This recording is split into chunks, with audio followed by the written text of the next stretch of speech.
Look 8:41 दुसरा भाग। त्याने येशूच्या पाया पडून त्याला आपल्या घरी येण्याची विनंती केली। येशूला घरी येण्याची विनंती असल्या प्रकारचं मी याला टायटल दिलेलं आहे। प्रभू येशू त्याचं वास्तव्य, त्याचं निवास, त्याचं मंदिर आमच्या घरात असावं, आमच्या हृदयात असावं, आमच्या मनात असावं आणि सर्वीकडे त्याचं वास्तव्य असावं। जो शास्त्रभाग आपण आज पाहत आहोत, आपण त्याला 40 पासून 56 पर्यंत वाचणार आहोत। अतिशय वेल नोन असला तरी, सर्वांना माहीत असला तरी आज त्याच्यातून प्रभू आमच्याशी बोलू इच्छित आहे। 40 पासून पाहणार आहोत। नंतर येशू परत आला तेव्हा लोक समुदायाने त्याचे स्वागत केले, कारण ते सर्व त्याची वाट पाहत होते। तेव्हा पहा, याईर नावाचा कोणी मनुष्य आला, तो सभास्थानाचा अधिकारी होता।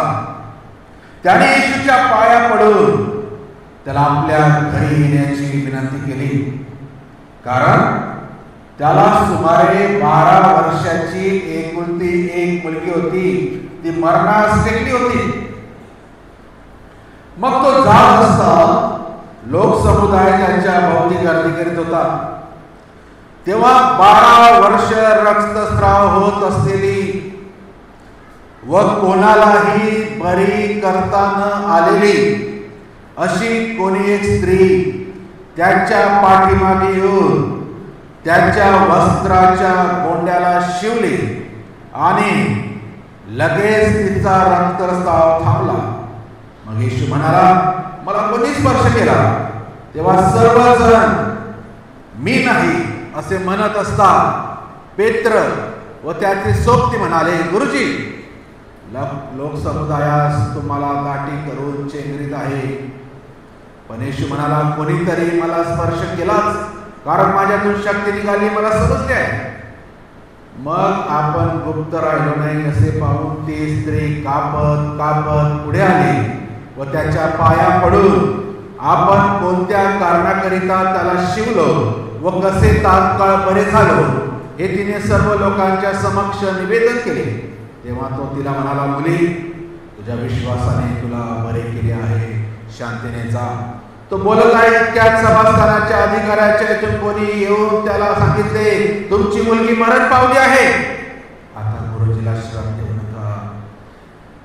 ते ऐकून येशू त्याला म्हणाला, भिऊ नका, विश्वास मात्र धरा, म्हणजे ती बरी होईल। नंतर त्या घरी आल्यावर त्याने पेत्र, योहान, याकोब व मुलीचे आईबाप यांच्याशिवाय आपणाबरोबर कोणाला हात येऊ दिले नाही।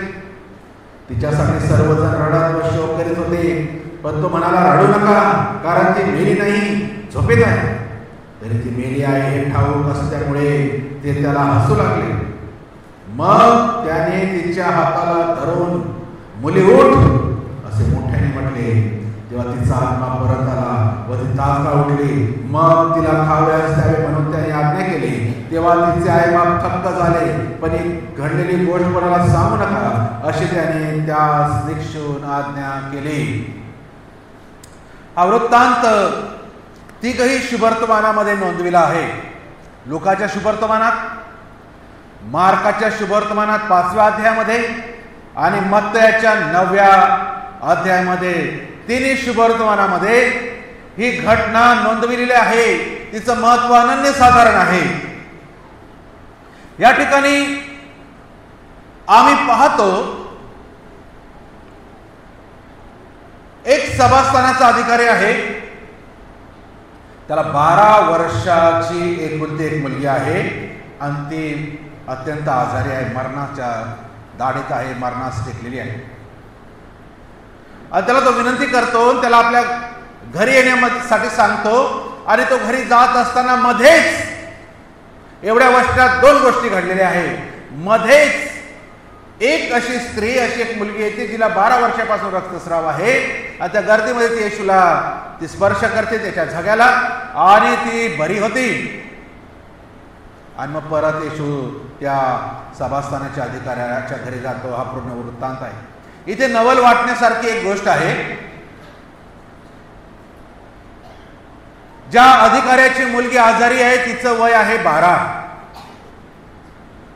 आणि जी स्त्री भर रस्त्यामध्ये मधोमध येशूला शिवती तिला जो त्रास आहे तो भी 12 वर्षाचा आहे. आपण जर नोटीस केलं, जी मरणाला टेकली आहे ती 12 वर्षाची आहे. जिला मरणप्राय वेदना आहे ती पण तिला 12 वर्षापासून तो त्रास. अजून एक गोष्ट या वृत्तांतात जर आपण केअरफुली पाहिली तर आपल्याला कळेल, ती म्हणजे हा जो याईर नावाचा मनुष्य आहे हा सभागृहाचा अधिकारी आहे. हा सर्वसाधारण व्यक्ती नाही, हा पदाधिकारी आहे. मोठ्या धार्मिक सभागृहाचा हा मुख्य असा व्यक्ती आहे. समाजामध्ये मोठा आहे, समाजामध्ये आदरणीय आहे, समाजामध्ये धार्मिक असा व्यक्ती आहे. पण जेव्हा संकट त्याच्या कुटुंबात येतं, पण संकट जेव्हा त्याच्या लेकरावर येतं, तेव्हा आपल्या पदाचा, आपल्या प्रतिष्ठेचा, आपल्या अहंकाराचा या गोष्टीला तो बाजूला ठेवतो. आणि काय झालं? जे सभागृह, जे शास्त्री, परुषी, यहुदी येशूचा तिरस्कार करत होते, येशूला मानतच नव्हते, येशूचा धिक्कार करत होते, येशूविषयी त्यांच्या मनामध्ये द्वेष होता, त्यांच्यापैकी त्या सभास्थानाचा अधिकारी ज्याचं नाव याईर आहे, अशा वेळेमध्ये तो येशू जवळ येतो. येशू कुठे आहे हे तो शोधतो आणि जिथे येशू आहे तिथे तो जातो आणि सर्वात पहिले तो काय करतो? 41 वचनाच्या दुसऱ्या भागात येशूकडे जाऊन सर्वात पहिले हा व्यक्ती काय करत असेल तर तो जाऊन येशूचे पाय पडतो. ही गोष्ट मला फार टच झाली. ज्या येशूचा धिक्कार करत आहे, ज्या येशूचा द्वेष करत आहे, ज्या येशूला कुठेतरी त्यांनी त्याच्या चुकीमध्ये त्याला पकडावं म्हणून ते निमित्त आणि कारण पाहत आहे, तुम्ही सर्वोच्च पदावरचा व्यक्ती त्याने हा विचार केला नाही, जर मी येशूकडे गेलो, मी जर येशूच्या पाया पडलो तर दुसरे लोक मला काय म्हणतील, अरे आपण त्या येशूला नाकारत आहोत आणि तो कसा काय येशूकडे गेला? तू तर मोठा पदाधिकारी आहे, तू तर अधिकारी आहे, या सभागृहाला चालवणारा तू आहे, तुझी तर प्रतिष्ठित आहे, तुला मोठं पद आहे. जेव्हा परिवारावर येते ना गोष्ट, तेव्हा तो या सर्व गोष्टी बाजूला ठेवतो आणि त्याला माहिती आहे माझ्या मुलीला बरं कोण करेल तर तो येशू आहे. आणि तो येशूकडे जातो आणि येशूच्या पायात पडतो. पाया पडतो म्हणजे त्याला वाकावं लागलं, त्याला झुकावं लागलं, त्याला जमिनीवर लेटावं लागलं. आणि किती गर्दी त्याच्या समोर आहे. सभास्थानाचा मुख्य व्यक्ती, व्हाईट कॉलर, झगे घालणारा व्यक्ती येशू समोर उताना पालथा पडलेला आहे. लोक काय म्हणत असतील ह्याचा त्याने विचार केला देखील नाही हो. त्याला फक्त त्याची आजारी मुलगी जी कोणत्याही क्षणाला मरू शकते तिची चिंता आहे, तिची काळजी आहे. त्याच्या पदापेक्षा, त्याच्या स्थानापेक्षा, त्याच्या प्रतिष्ठेपेक्षा, त्याच्या इज्जतीपेक्षा, त्याच्या आबरूपेक्षा त्याला त्याची मुलगी बरं होणं हे अत्यंत गरजेचं असल्यामुळे तो सर्व बाजूला ठेवतो आणि येशूचे पाय करतो आणि येशूला विनंती करतो, घरी येण्याची विनंती करतो. ह्याच अध्यायामध्ये आपण जी रक्तस्राव असलेली स्त्री पाहिली 47व्या वचनामध्ये, ह्या एवढ्याशा वचनामध्ये दोन घटना फार महत्वाच्या घडल्या. 47व्या वचनामध्ये ती स्त्री कापत कापत पुढे आली व त्याच्या पाया पडली. शॉर्ट टाइम आहे, शॉर्ट टाइम मध्ये गर्दी आहे. एक मोठा सभास्थानाचा प्रमुख येऊन येशूचे पाय धरत आहे. दुसऱ्या बाजूला गुप्त रीतीने बरे झालेली स्त्री, जेव्हा तिला समजतं आता मी जे कृत्य केलं आहे ते सर्वांना समजलं आहे, मग ती पुढे येते आणि येशूचे पाय धरते. तिथे पण सर्व पब्लिक आहे रस्त्यावर, आणि त्या काळात स्त्रियांसाठी असं करणं सोपी गोष्ट नव्हती.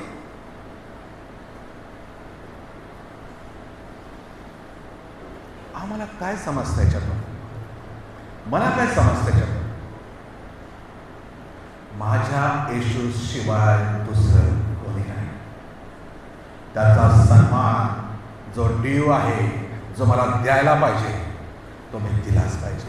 मी कोणी असेल, मी काही असेल, कोणत्याही पदावर असेल, काही माझी प्रतिष्ठा समाजात असेल, बाहेर जिथे येशू आहे तिथे मला त्याचे पाय धरावे लागतील.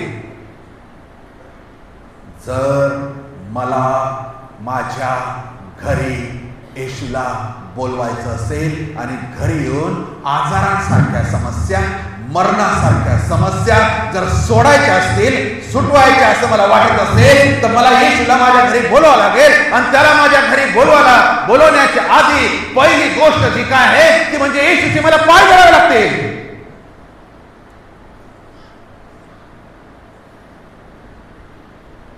मला वाकावं लागेल, मला झुकावं लागेल, आणि सर्वांसमोर जेव्हा मी असं करतो, मी येशूचा सन्मान वाढवतो. आज ख्रिस्ती म्हणून बरेच वेळा मी चर्चमध्ये जे काम करतो, मी प्रार्थना करतो, मी नेता आहे, मी अध्यक्ष आहे, मी असे म्हणतो, पण खरी भेट, खरी मदत तेव्हाच मिळते येशूपासून, जेव्हा मी येशूच्या पायाजवळ येतो. मी काय करतो, मी काय आहे म्हणून नव्हे, तर मी येशूचे पाय धरतो की नाही ह्याच्यावरून येशू मदत करतो. आणि विचार करा, एवढा प्रतिष्ठित व्यक्ती एवढ्या गर्दीमध्ये येऊन येशूचे डायरेक्ट पाय धरत आहे. येशूला जावं लागलं. आमच्या घरी अजून येशू आला नसेल,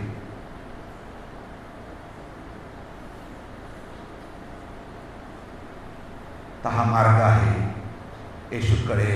कुठे शोधा, येशू कुठे आहे. जसे अधिकाऱ्यांनी शोधलं आणि त्याचे पाय धरले.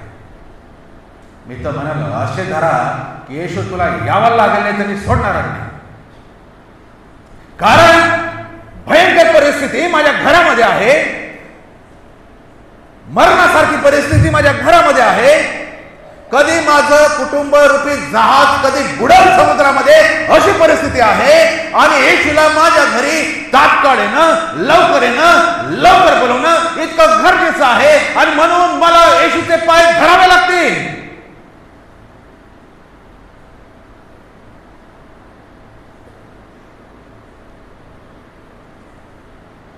फक्त विश्वास आहे असं बोलण्याने नव्हे, तर तो विश्वास नम्रतेमध्ये उतरून येशूला दाखवावा लागेल. आम्ही बोलतो, कृती शून्य करतो. याईर काहीच म्हणाला नाही. मी असतो तिथे गेलो असतो, येशू मी त्या चर्चचा अध्यक्ष आहे, तुला माहिती, एवढे सभासद आहे माझे,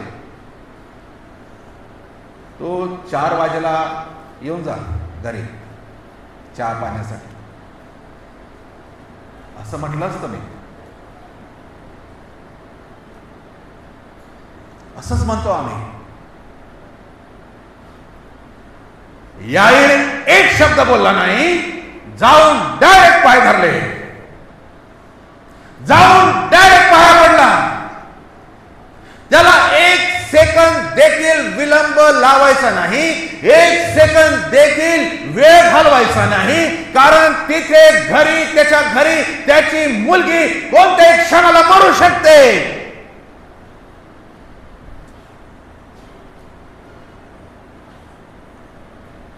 आम्हाला आमचं परिवार, या गृहस्थानामध्ये आमचं घर प्रिय आहे, आमची लेकरं प्रिय आहे.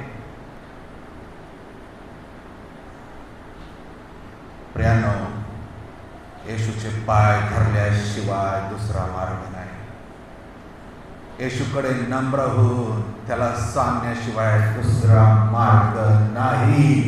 येशू येणार नाही, आणि ते सुद्धा फक्त बोलण्याने नव्हे, कृतीने.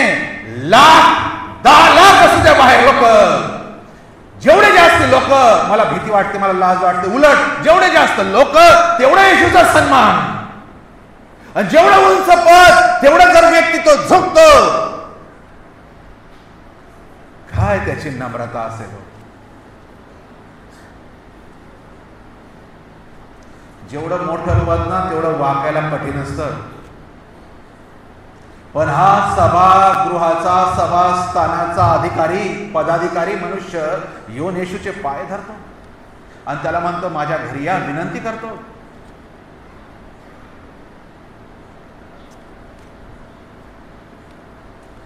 याईर हा जो व्यक्ती आहे, सभास्थानाचा अधिकारी, हा धार्मिक आहे, पण आध्यात्मिक रीतीने रिकामा आहे. हा सभागृहाचा प्रमुख आहे, धार्मिक गोष्टी व्यवस्थित समाजामध्ये पाळणारा व्यक्ती आहे. नाताळ, नवीन वर्ष, गृहसण, गुड फ्रायडे एकदम चांगल्या रीतीने पाळणारा. तो उपासना करत आहे, तो नियम पाळत आहे, पण जेव्हा कुटुंबावर संकट आलं, या सगळ्या गोष्टी कामात नाही आल्या. त्याच्या एक पण गोष्ट कामात नाही आली. जेव्हा संकट घरावर आलं, आम्ही लाख सल्ले देतो, जेव्हा संकट दुसऱ्यांच्या घरावर असतं, असं कर, असं कर. पण जेव्हा आमच्या कुटुंबात समस्या उभी राहते, मरणासारखी ती पण, तेव्हा आम्हाला सत्यता शोधावीच लागते. आणि जेव्हा त्याच्या कुटुंबावर संकट आलं, त्याच्या लक्षात आलं, जे धर्माचं ज्ञान आहे त्याला, ज्या नियमांचं ज्ञान आहे त्याला, आता ते पुरेसं नाही. जे विधी, संस्कार, रूढी, परंपरा जे जो पाळत आहे, आता ते पुरेसे नाही. जिवंत येशू त्याला हवा आहे. आणि म्हणून म्हटलं आहे, ते मागचे पुढे जाणार आहे. आम्ही तिथेच सहंतिवार वार पाळत बसणार आहोत. त्याच्या पुढे आम्ही गेलोच नाही, जायची पण इच्छाच नाही. आम्ही शेवटली ती वेळ केव्हा होती, जेव्हा मी येशूचे पाय धरले हो. आठवून पहा, येशू समोर मी रडलो, ती वेळ शेवटली केव्हा होती? महिने झाले, वर्ष झाले.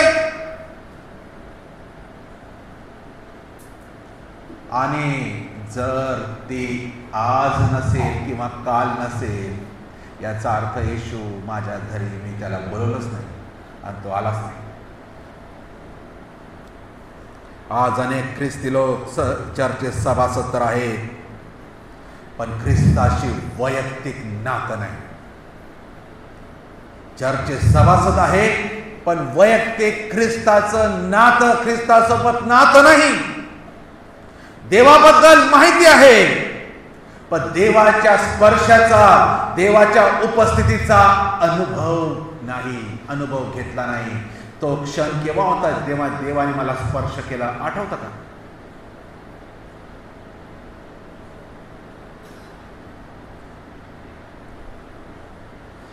मी म्हणे कोणाला देव असं कोणाला माहिती, पुष्कळ लोक म्हणतील मला देवाविषयी माहिती, मला देवाविषयी ते माहिती, पण जेव्हा एखादा म्हणेल आम्हाला देवाने तुला स्पर्श केल्याचा तो वेळ कोणती होती, पुष्कळ लोकांना सांगता येणार नाही.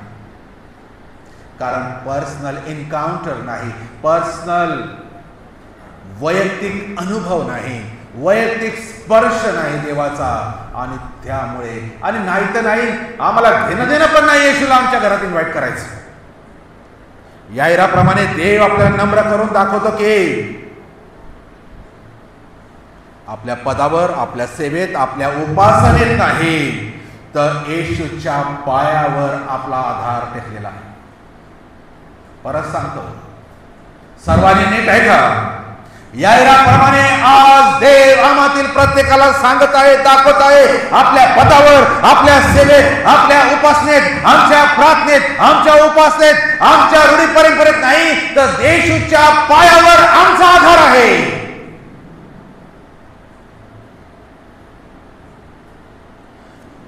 जो जो येशूच्या पायाजवळ पडला, येशू त्याच्यावर पाय ठेवून पुढे गेला नाही, येशूने त्याला उठवलं आणि गळ्याला भिडले. असा आमचा येशू आहे. धर्माची बाह्य रूपे असू शकतात, पण येशू शिवाय त्या जीवन नाही. येशू घरात आला. येशू दुरून बोलू शकत होता, पण येशू याईराच्या घरात आला. जसं येशूने काही उदाहरणामध्ये दुरून बोलला आणि ते बरे झाले. आपण पाहूया मार्काचा शुभवर्तमान, याचा क्षमा करा, मत्तयाचा शुभवर्तमान याचा 8वा अध्याय आणि 5 ते 13. मत्तय 8 5 ते 13 मध्ये लिहिलं आहे. इथे शताधिपती आहे. मग येशू कफरनहूमहून आल्यावर एक शताधिपती त्याच्याकडे आला व त्याला विनंती करून म्हणाला, प्रभूजी, माझा चाकर पक्षघाताने अतिशय पीडित होऊन घरात पडला आहे. तो त्याला म्हणाला, मी येऊन त्याला बरी करीन. तेव्हा शताधिपतीने उत्तर दिले की, प्रभूजी, आपण माझ्या छपराखाली यावे अशी माझी योग्यता नाही, पण शब्द मात्र बोला म्हणजे माझा चाकर बरा होईल. कारण मीही ताबेदार मनुष्य आहे आणि माझ्या हाताखाली शिपाई असून मी एकाला जा म्हटले की तो जातो, दुसऱ्याला ये म्हटले की तो येतो, आणि माझ्या दासाला अमुक कर म्हटले की तो ते करतो. हे ऐकून येशूला आश्चर्य वाटले व आपल्या मागे येत असलेल्या लोकांना तो म्हणाला, मी तुम्हाला खचित सांगतो, एवढा विश्वास मला इस्रायलात आढळला नाही. मी तुम्हाला सांगतो की पूर्वीकडून व पश्चिमेकडून पुष्कळ जण येतील आणि स्वर्गाच्या राज्यात अब्राहम, इसाक व याकोब यांच्या पंक्तीत बसतील, परंतु राजाचे पुत्र बाहेरील अंधकारात टाकले जातील, तिथे रडण्याने दात खाणे आहे. सेम दाखला आहे, सेम घटना आहे, पण ह्यावेळेस सभागृहाचा अधिकारी नसून शताधिपती आहे, ज्याच्या हाताखाली सैन्याची तुकडी आहे आणि असा मोठा मिलिटरीतला मोठा ऑफिसर आहे. आणि त्याचं हृदय बघा, आपल्या नोकरासाठी, आपल्या चाकरासाठी तो येशूकडे येत आहे. आणि ज्या चाकराला पक्षघात झालेला आहे आणि तो येशूला म्हणतो, विनंती करतो की तुम्ही त्याला बरं करा. येशूने उत्तर दिले, मी त्याला बरे करेन. पण तो शताधिपती काय म्हणतो, प्रभूजी, तुम्ही माझ्या छपराखाली यावे, तुम्ही माझ्या घरात यावे, एवढ्या लायकीचा मी नाही. कोण म्हणतो?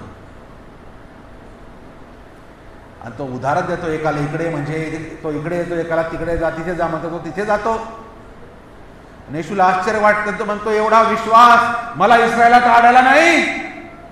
आणि या घटनेवरून आम्हाला समजतं की येशूने दुरूनच त्या चाकराला बरे केले. येशू तिथे गेला नाही, त्या घरात गेला नाही, तिथूनच बरे केलं आणि तो चाकर बरा झाला, ज्याला पक्षघात झालेला आहे. परंतु ह्या ठिकाणी याईराच्या बाबतीत फरक आहे. याईराच्या बाबतीत याईर येऊन येशूच्या पाया पडतो आणि येशूला विनंती करत आहे, तू माझ्या घरी ये. फरक बघा.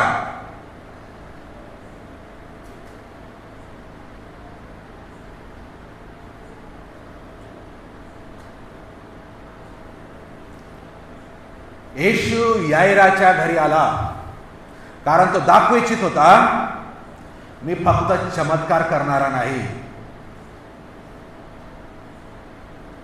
तर घरात येणारा आणि राहणारा येशू आहे. मी फक्त चमत्कार करणारा नाही, तर मला तुमच्या घरात यायचं आहे, मला तुमच्यासोबत बसायचं आहे, मला तुमच्या बरोबर संभाषण करायचं आहे, मला तुमच्या बरोबर फेलोशिप घ्यायचं आहे. आणि म्हणून प्रकटीकरणाच्या पुस्तकात म्हणतो, पहा मी दाराशी उभा आहे, मी दार ठोकत आहे, जो माझी वाणी ऐकून दार उघडेल तर मला घरात येईल, मी त्याच्या बरोबर बसेन, त्याच्याबरोबर मी जेवेन. येशूला वाटतंच तो आमच्या घरात यावं, आमच्यासोबत बसावं, आमच्यासोबत हितगुज त्याने कराव्यात. प्रश्न हा आहे, मी बोलवत आहे का आणि बोलवण्याची पद्धत माझी काय आहे?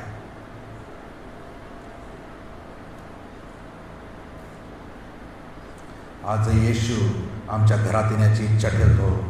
फक्त चर्चमध्ये नाही, आपल्या घरात, आपल्या कुटुंबात, आपल्या वैयक्तिक आयुष्यात येशू येऊ इच्छितो. काही ख्रिस्ती लोकांनी येशूला इतका चार भिंतीत कोंडून ठेवला आहे की रविवारीच दार उघडून रविवारीच तुला भेटल आणि प्रार्थना सुटल्यावर आठवडाभर तुला इथेच कुलूप करून आम्ही बाहेर आमच्या मर्जीने फिरत. हा पुष्कळ ख्रिस्ती लोकांचा येशू असा आहे. मग पुढच्याच रविवारी मी त्याला भेटल. येशू या चार भिंती पुरता नव्हे, येशूला आमच्या वैयक्तिक जीवनात रूपी घरात, हृदयात, आमच्या मनात, आमच्या आत्म्यात, आमच्या कुटुंबात त्याला जागा हवी आहे. या एरियाप्रमाणे आम्हाला विनंती करावी लागेल. आम्ही कोणी काही असेल, येशू माझ्या घरी ये. आणि नुसतं बोलून नव्हे, पहिले कृती आणि मग बोलणं आहे. पहिले कृती मग रिक्वेस्ट आहे. येशू नाकार देऊ शकत नाही. आपल्या घरात अश्रू, तणाव, आजार, मतभेद, मृत्यूसारखी परिस्थिती असू शकते, तरी आम्ही कोणाची वाट पाहत बसलेले आहोत? आम्ही का येशूला आमच्या घरात बोलवत नाही? मृत्यूसारखी परिस्थिती आहे. आमच्या लेकरं मृत्यूच्या दाढेत खिळलेले आहेत. आमचे वडीलधारी आज आध्यात्मिक रीतीने जरी त्यांची वेळ सरत आहे, तरी त्यांच्या तारणाविषयी पक्की गॅरंटी नाही. अजून आमचे लोक व्यसनात आहे, अजून आमचे लोक वासनात आहे, अजून आमचे लोक आमच्या इच्छेने जगत आहे. मृत्यू सारखीच परिस्थिती आहे. आपण काल पाहिलं, आर्थिक तणावामध्ये आहे, आर्थिक दाचामध्ये सैतानाने असं आम्हाला पक्क बांधून ठेवलेलं आहे. आम्हाला सुटता सुटत नाही. मरणासारखीच परिस्थिती आहे.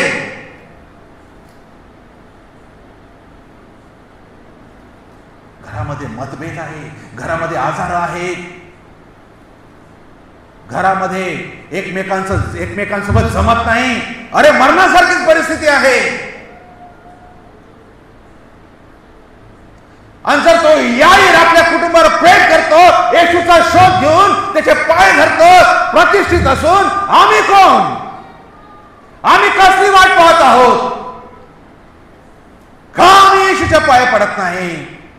का आम्हाला सांगावं लागतं येशूच्या वधस्तंभावरची प्रीती आम्ही ओळखूया दरवेळेस? का आम्हाला सांगावं लागतं येशूसाठी आमचे हात आम्ही उंच करू? हे ऑटोमॅटिक स्पॉन्टेनियसली यायला पाहिजे, आतून यायला पाहिजे. कोणी सांगितलं म्हणून नाही. ते येशूची धन्यता, येशूची महिमा, येशूचं महात्म्य, येशूचं पुढारीपण, येशूचं आरोग्य देणं, येशूचं आमच्यासाठी बलिदान देणं, हे इतकं मोठं आहे. आम्ही त्याचे पाय धरावे, दुसरा शब्द नाही.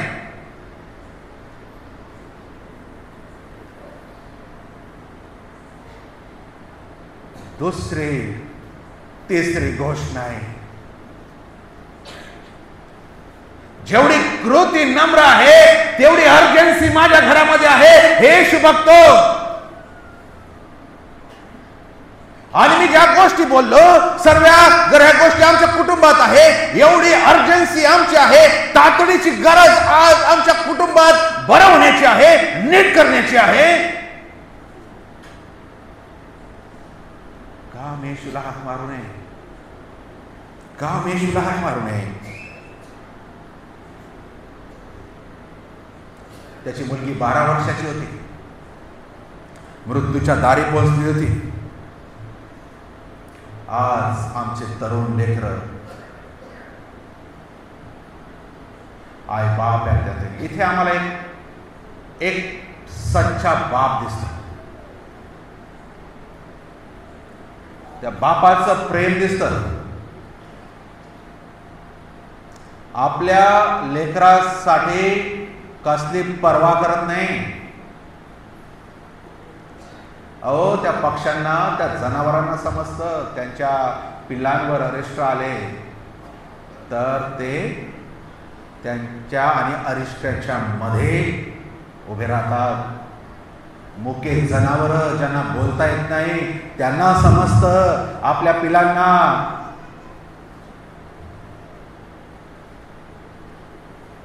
वाचवावं, त्यांना समजतं. आम्हाला समजू नये आमची लेकरं मृत्यूच्या दाढेत आहे. आज इतक्या बिकट अवस्थेमध्ये ख्रिस्ती तरुण आणि तरुणी आहेत. मी त्यांना दोष देत नाही, मी दोष देतो त्यांच्या आईबापांना, त्यांच्या विशेष करून बापांना. आम्ही काय करत आहोत? आमची लेकरं बिछाण्यावर मृत अवस्थेत कधी मरतील अशा आध्यात्मिक अवस्थेमध्ये झोपलेले आहेत.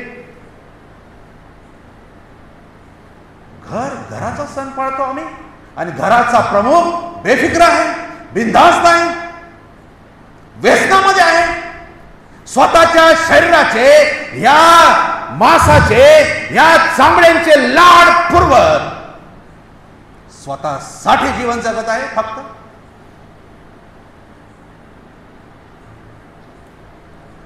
सॅल्यूट आहे त्या बापाला. एवढा मोठा अधिकारी तो येशूकडे जाऊन डायरेक्ट पाय धरतो.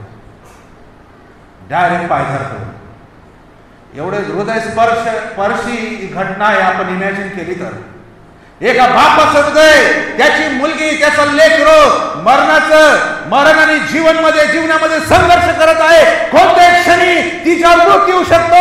अशा वेळेस बाकी सर्व गोष्टी बाजूला ठेवून तो फक्त येशूला शोधतो, येशूकडे धाव देतो. येशूची किती गर्दी होती, त्या गर्दीमध्ये जाऊन येशूचे डायरेक्ट पाय पकडून देतो.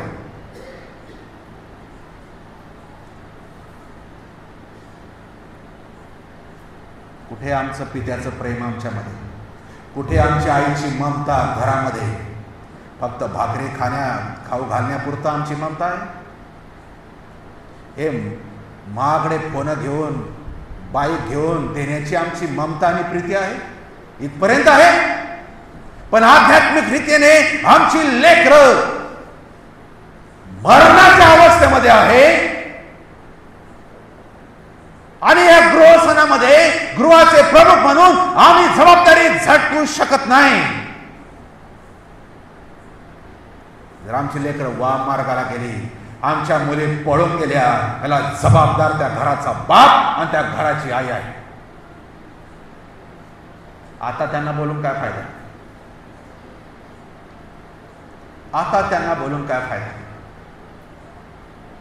कारण त्या पक्ष्यांना समजतं, त्या जनावरांना समजतं, आम्हाला समजत नाही. हा याईर येशूचा एक प्रकारे तिरस्कार करणारा व्यक्ती. पण जेव्हा घरावर, कुटुंबावर बारी आली, तो येशूकडे धावत गेला. विचार करा कसा गेला असेल. त्याचे ते झगे, त्याचा तो पोशाख, त्याचा जो रुतबा, त्याची प्रतिष्ठा. असं मी जाऊन विनंती करू शकला असता ना, येशू जरा माझ्या घरी आहे, माझी मुलगी आजारी आहे, म्हणू शकला असता. म्हणत नाही.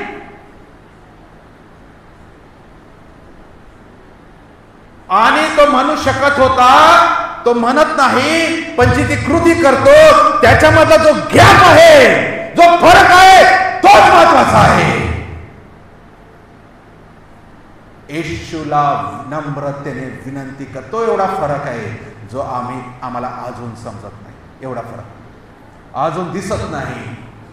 आणि म्हणून आमच्या घरात आरोग्य नाही, म्हणून आमच्या घरात तणाव आहे, म्हणून आमच्या घरात मतभेद आहे, म्हणून आमच्या घरात मरणासारखी स्थिती आहे, म्हणून आमच्या घरात आर्थिक अरिष्ट आहे आणि ते कमी होत नाही, ते वाढतच आहे.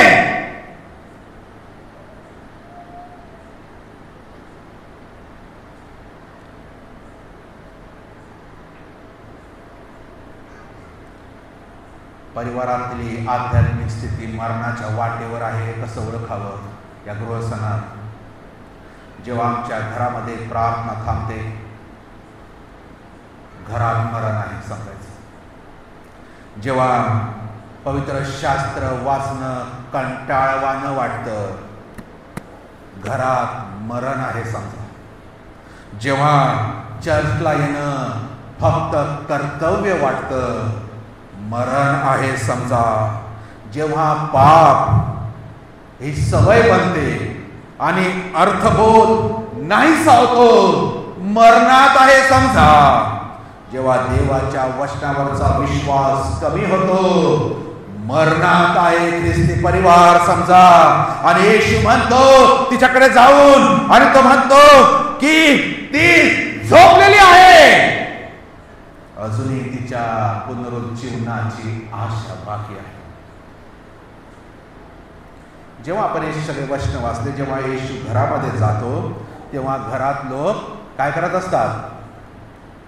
आपण वाचला ना शास्त्रभाग, काय करत असतात? रडत असतात. जेव्हा येशू घरात जातो तेव्हा लोक रडत आहे, आक्रोश करत आहे, दुःखाने ओरडत आहे. वाचूया मार्काचं सुवर्तमान 5वा अध्याय,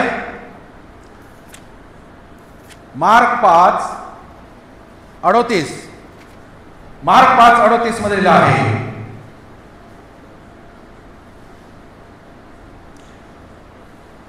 मग ते सभास्थानाच्या अधिकाऱ्याच्या घराजवळ आल्यावर ओक्सा भोक्षी रडणारे व आकांत करणारे यांचा गोंधळ चाललेला त्यांनी पाहिला. कसे रडत होते? कसे रडत होते? ती मुलगी मेलेली आहे, आता हे रडणारे त्यावेळेस पैसे देऊन रडणारे येत होते, मिळत होते. काय संबंध आहे त्या मयत झालेल्या व्यक्तीसोबत ह्यांचा? पण एक सीन तयार करायचा, तिथे एक दुःखाचं वातावरण, कृत्रिम वातावरण निर्माण करायचं. आणि त्यात हा अधिकारी आहे, जास्ती रडत असते. कसे रडत आहे? ओक्सा बोक्सी रडत आहे, शब्द तिथे वापरला आहे. आणि आकांत करत आहे, आकांत. हा सगळा सीन चालू आहे जेव्हा येशू घरामध्ये जातो. आणि येशू म्हणतो रडू नका, ती मेली नाही. आणि लोक त्याच्यावर हसू लागले. लोक हसत आहे.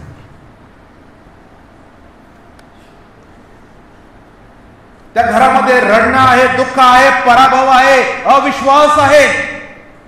ते म्हणत होते आता शक्य नाही. पण येशू म्हणतो जे माझ्या हातात येते त्याला काही अशक्य नाही. येशूला काही अशक्य नाही. आज बरेच लोक, बरेच विश्वासणारे, स्वतःला म्हणणारे, त्यांची घरं रडत आहेत. घरं रडत आहेत. का रडत आहेत? आशा हरवलेली आहे, रडत आहेत. प्रार्थना थांबलेली आहे, रडत आहेत. विश्वास मंदावलेला आहे, रडत आहे. रडणारी घरं आम्ही पाहिली पवित्र शास्त्रामध्ये. आम्ही बघतो उत्पत्ती 4 मध्ये काईन आणि हाबेल हे पहिलं घर. भावाभावांमध्ये मत्सर आणि राग आहे, घर रडत आहे. उत्पत्ती 16 मध्ये अब्राहम, सारा आणि हगार, घरात गैरसमज आहे, मत्सर आहे, तणाव आहे, घर रडत आहे.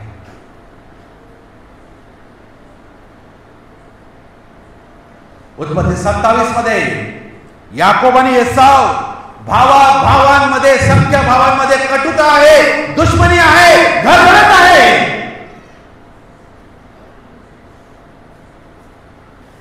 उत्पत्ती 29 आणि 30 मध्ये याकोबाचं कुटुंब, त्याच्या पत्न्यांमध्ये संघर्ष आहे, घर रडत आहे.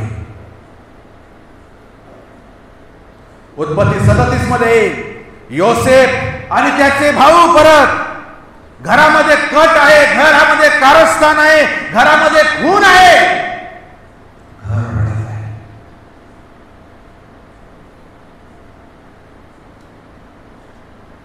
दुसरे शमूएल 13 ते 18 मध्ये दाविदाचं घर तुटलेलं घर आहे, पापामुळे घर रडत आहे. नामीचे घर, रुथाचं पुस्तक आणि पहिल्या अध्यायामध्ये बघतो, मृत्यू आहे, गरिबी आहे, दुःख आहे, घर रडत आहे.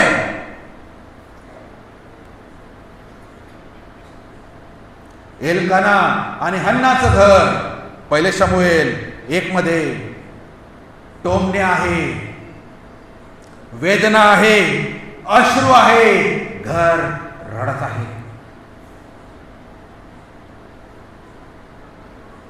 लूक 10 मध्ये मार्था मरियेचं घर, फक्त कामामध्ये कामामध्ये व्यस्तता आणि व्यग्रता आहे, देवाच्या गोष्टीला प्राधान्य नाही, घर रडत आहे.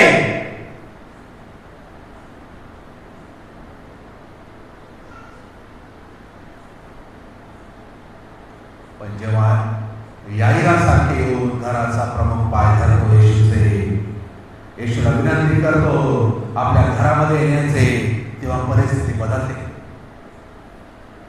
देव घराला पुन्हा उभे करतो, असे उभे करतो की जसे ते कोसळलेलेच नाही. देव तुटलेले संबंध असे भरतो, माफी, समज, प्रेम देऊन की कधी ते तुटलेलेच नाही. देव आर्थिक तणाव हलका करतो, पुरवठा करून, दार उघडून, चमत्कार करून तर भरभराट येते. देव घरात शांती देतो, वादळात, संघर्षात, तणावात विश्रांती देतो. देव हरवलेले परत आणतो, तुटलेले भरतो, कोसळलेले बांधतो. देवाला कोणते घर पुन्हा उभे करण्यासाठी अवघड नाही.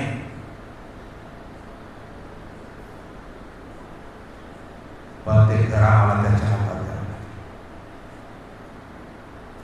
घरात रडणं आहे, अविश्वासाचं वातावरण आहे. आम्ही बघतो मार्क 5 आणि 39व्या वचनामध्ये लिहिलं आहे, तो आज जाऊन त्यास म्हणाला, तुम्ही का गोंधळ करीता व रडता? मूल मेरे नाही, झोपेत आहे. तो आज जाऊन तुम्ही का गोंधळ करतात व रडतात? घरामध्ये येशू जातो, लोक रडत आहे, लोक विलाप करत आहे, लोकांचं लक्ष वास्तवावर, मृत्यूवर केंद्रित आहे आणि येशू त्यांचं लक्ष स्वतःवर केंद्रित करू इच्छित आहे. घरात येशू आहे एवढी रिक्वेस्ट करून यायराने येशूला घरात आणलेला आहे आणि घरामध्ये पाहता येशू स्वतः तिथे हजर असून देखील ते सर्व लोक रडत आहे, आक्रोश करत आहे, विलाप करत आहे आणि त्यांची दृष्टी त्या मृत्यूवर आहे. त्यांची दृष्टी जीवनाचा अधिपती त्याच्यावर नाही. येशू जवळ आहे पण ओळखत नाही, दिसत नाही, कारण त्यांना वाटतं मृत्यू इतका भयंकर आहे आणि सर्व इमोशन्स, सर्व संवेदना, सर्व भावना त्या मृत्यूवर केंद्रित आहे, मरणावर केंद्रित आहे. आणि सैतानाला वाटतं की आमच्या नजरा, आमची दृष्टी, आमचे डोळे मृत्यूवर खेळलेले असावे, जीवनाचा अधिपती त्याच्यावर नसावे. येशू तिथे घरामध्ये आहे पण लोकांना मृत्यूविषयी जास्त कन्सर्न आहे, मृत्यूविषयी जास्त जवळीक आहे असं वाटतं. त्यांना रडण्यामध्ये आता त्यांना वाटत आहे, शोक करण्यामध्ये, आक्रोश करण्यामध्ये आता त्यांना वाटत आहे की हेच खरं आहे, आता काहीच होऊ शकत नाही.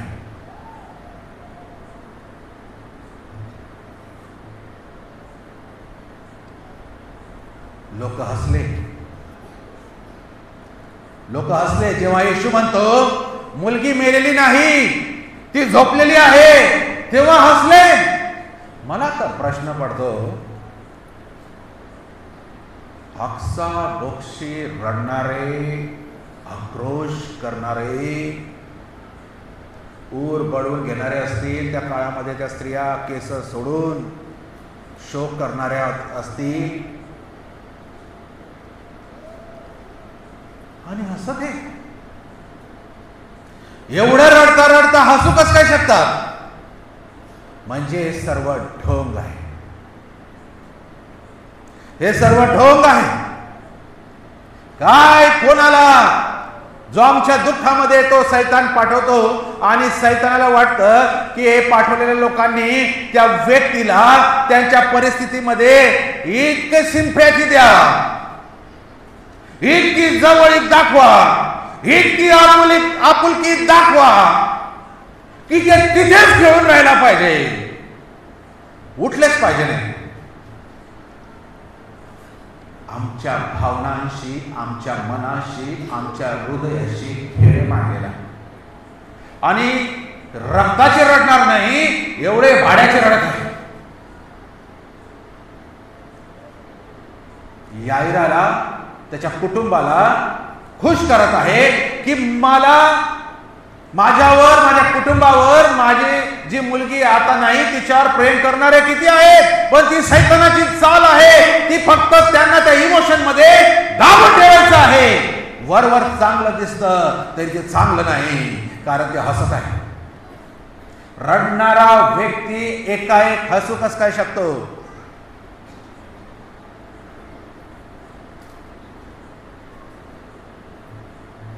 येशूच्या सामर्थ्याची थट्टा ते करत आहे.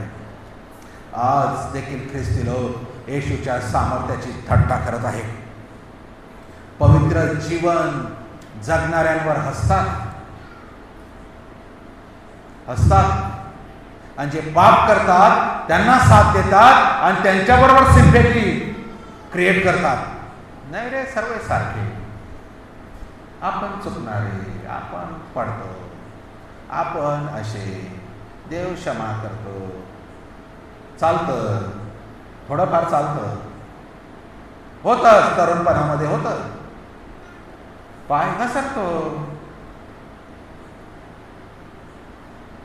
पळून गेली तर काय, त्याची पण पळून गेली, तिची पळून गेली. भावनांशी खेळ, आम्हाला बरं वाटतं, ठीक आहे, मग आपण बोलतो हां ठीक आहे, काय एवढा विषय झालेला नाही, छोटीशी गोष्ट, सर्वीकडे होता, माझ्याकडे झाली, काय विशेष. आणि असं म्हणून त्या मृत्यूची गंभीरता कमी करून टाकतात आणि त्या ह्या प्रकारारूपी मृत्यूवरच आमची दृष्टी खेळून राहावी, तिच्यावरच आमचं लक्ष असावे आणि त्याची संवेदना इतक्या कमी करून टाकावी तर आम्हाला एकदम ते हलकं फुलकं वाटतं. ठीक आहे, काय नॉर्मल आहे.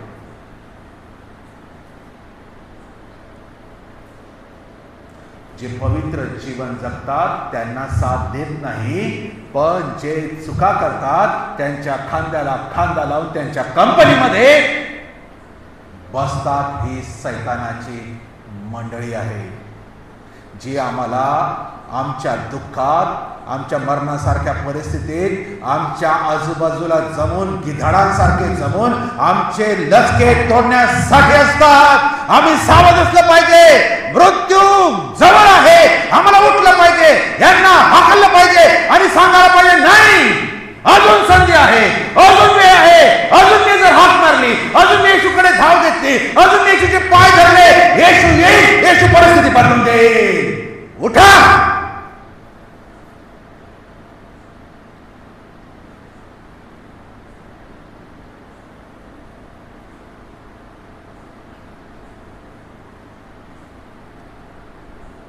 मार्क 5 आणि 40 वचन.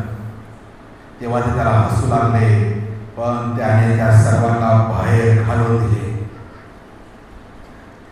लोक हसत आहे, येशू त्यांना बाहेर काढते. येशूनी बाहेर हाकलले, आम्ही कुरवाळत ठेवले. अजून आम्ही म्हणतो दे का चहा, चहा टाक. चहाने त्यांना हात धरून घराच्या बाहेर घालवलं नाही ना, आमचे चहाचे वांदे होते. घरामध्ये मृत्यूसारखी परिस्थिती असताना येशूला समजलं, जर हे लोक या ठिकाणी आहेत म्हणजे जिथे विश्वासाची गरज आहे तिथे अविश्वासाचं जेव्हा वातावरण आहे तेव्हा चमत्कार होण्यास बाधा निर्माण होणार आहे. आणि म्हणून त्याने पेत्र, योहान, याकोब आणि मुलीचे आई वडील फक्त एवढे 5 लोक सोबत घेतले. 5 सर्व रडणारे, आक्रोश करणारे, हसणारे, सर्वांना घालून टाकलं.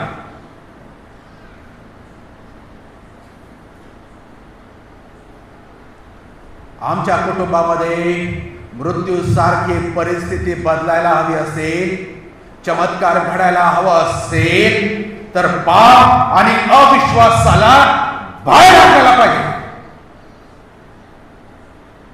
बाहेर हाकलायला पाहिजे. तुमचं माझ्या घरात काम नाही. अविश्वासाच्या गोष्टी बोलणारे माझ्या घरात राहू शकत नाही, माझ्या जीवनात राहू शकत नाही, माझ्या कुटुंबात राहू शकत नाही. जो व्यक्ती येशूला उंच करत नाही त्याचं माझ्यासोबत काही काम नाही. जो माझ्यासोबत देवाला आराधनेत उंच करत नाही तो माझा मित्र असू शकत नाही.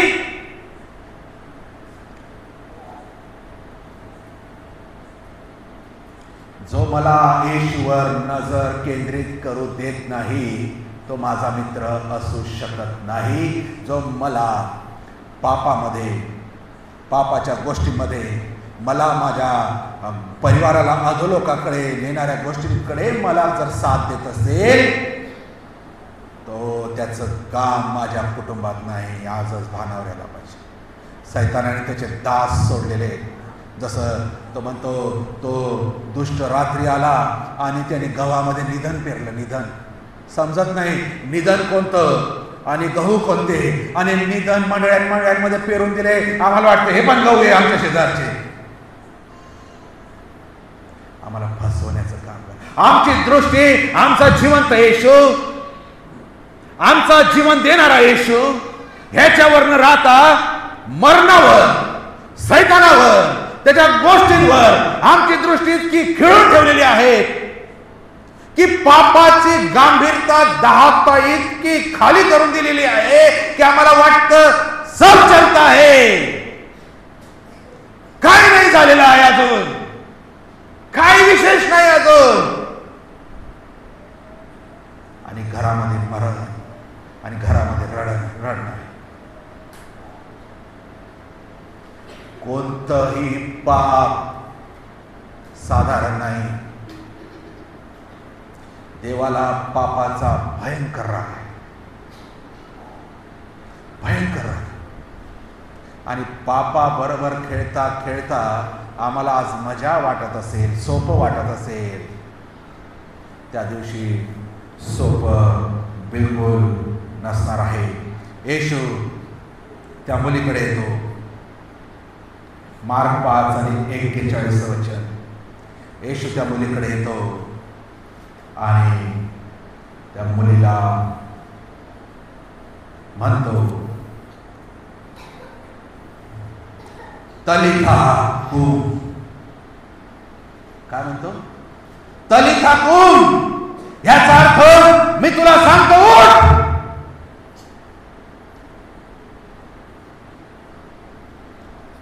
दोन शब्द बोलतो येशू तिच्या जवळ येऊन, तलिथा कूम, मी तुला सांगतो उठ.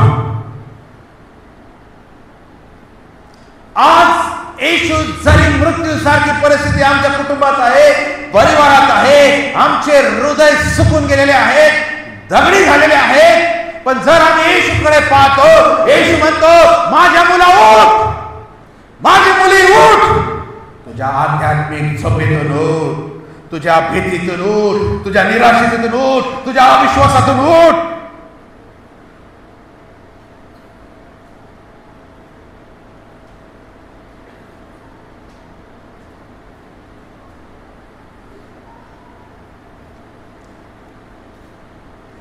का ही वाणी आमच्या कानावर येते? का आम्ही दुर्लक्ष करतो? आम्ही सहज घेतो, आम्ही सोप्यात घेतो. परिस्थिती याईराच्या जीवनात संकटात सापडलेला बाप येशूकडे विश्वासाने धाव घेतो. याचा अर्थ आज आमच्याकडे नम्रतेने संकटामध्ये येशूकडे धाव घेणे. परिस्थिती आहे याईराच्या घरामध्ये, घरात रडणे आहे. येशू त्यांना म्हणतो रडू नका. येशू म्हणतो रडू नका. येशू अजून एका ठिकाणी म्हणतो रडू नका. जेव्हा तो वधस्तंभावर, माझ्यासाठी रडू नका, तुमच्या लेकरांबाळांसाठी तुम्ही रडा. इथे येशू म्हणतो रडू नका. निराशेच्या ठिकाणी विश्वासाचं वातावरण येशू क्रिएट करतो. परिस्थिती काय आहे? मुलगी मेलेली आहे. तिला येशू म्हणतो झोपलेली आहे. आणि म्हणून त्यांना हसू आलं. अरे मेलेली ना, तिला झोपलेली सांगतो. याचा अर्थ काय? हरवलेली आशा येशू पुन्हा जिवंत करणे. आज आमच्या कुटुंबात मृत्यू सारखी अवस्था असेल, मृत्यू झालेला असेल, आम्हाला आता काही याच्याविषयी आशा नाही, हिच्याविषयी काही आशा नाही. येशूला सर्व शक्य आहे. हिला तरी मरून काही वेळ झाला असेल, काही तास झाले असेल, तो 4 दिवस मेला लाजार, त्याला म्हटलं बाहेर, पट्ट्यांसकट बाहेर आला. पट्ट्यांसकट बाहेर आला. येशूला काय अशक्य आहे? सर्व शक्य आहे, सर्व शक्य आहे. येशूने स्पर्श केला आणि तो म्हणतो तलिता कुम, मी तुला सांगतो उठ, बालिके तू उठ. येशूने स्पर्श करतात ती मुलगी जीवनात आलेली, मरण जीवनात आला.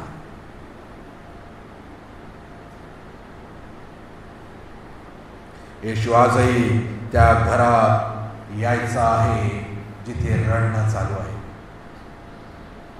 त्याला आपल्याकडे बोलवण्याची गरज याईराप्रमाणे नम्र होऊन आम्हा सर्वांना आहे. जेव्हा येशू येतो, मृत आत्मे, तुटलेले हृदय, थंड प्रार्थना पुन्हा जिवंत होतात. आम्ही काय निर्णय घेतला? या याईराच्या जीवनातून त्या 12 वर्ष रक्तस्राव असलेल्या त्या बहिणीकडून आम्ही काय बोध घेऊ यावेळेस? आमची घरं असेच वाऱ्यावर आम्ही सोडणार? आमची कुटुंब, आमची लेकरं, आमचे वडीलधारी, हे तरुण लेकरं, खूप काही चांगली परिस्थिती नाही प्रत्येक कुटुंबामध्ये, खूप बिकट आहे. आईबाप म्हणतात लेकरं आमचे ऐकत नाही, लेकरं आमचं ऐकत नाही. थोडंसं काय झालं तर ते त्यांना राग येतो आणि आईबापांचा राग धरून ते कोणतेही पाऊल उचलतात. आईबाप पण घाबरतात. अशी परिस्थिती आहे आमच्या घरात. आजार आहे, मरण आहे, मरणाचे एकसारखे विचार येत आहे.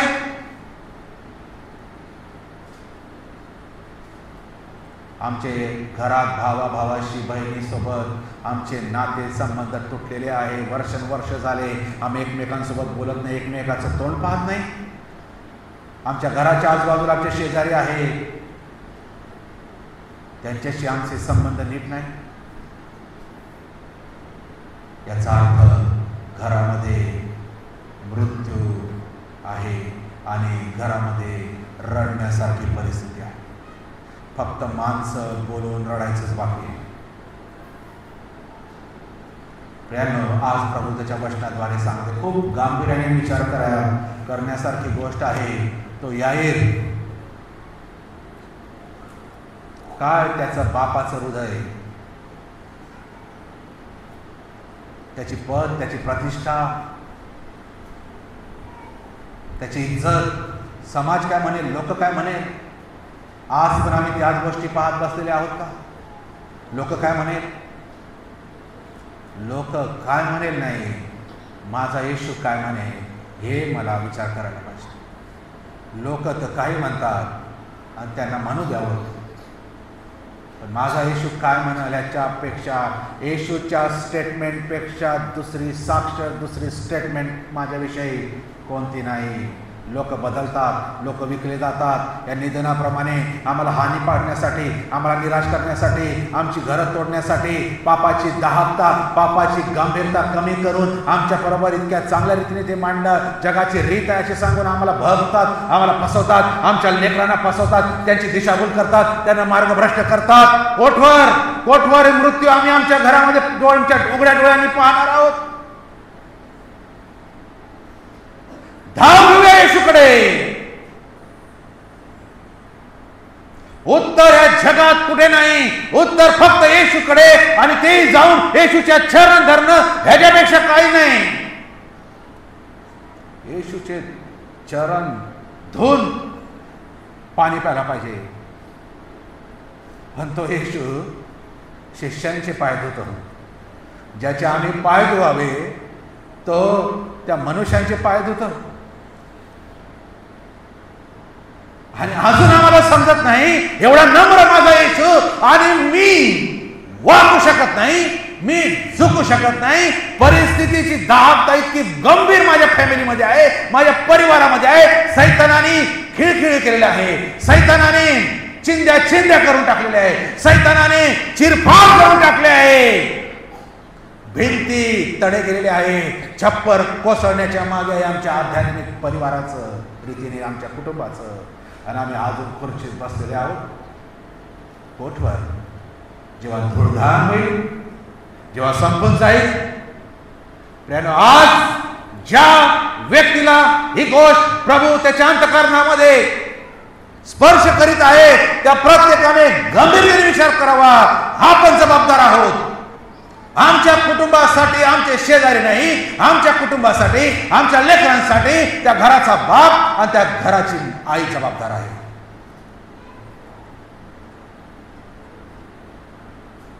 आणि आपल्याला आपली जबाबदारी, जरी उशीर झाला असेल पण समजली असेल, प्रियांनो, शोधूया, आमच्या ऍक्शन बदलूया. आमच्या कृती गुडघ्यांच्याच असल्या पाहिजे. आमच्या कृती येशूपुढे साष्टांग दंडवत प्रणाम घालण्याच्या असल्या पाहिजे. तेवढी सुद्धा लायकीने मी माझी समजतो त्याच्या पुढे त्याचे चरण धरायचे.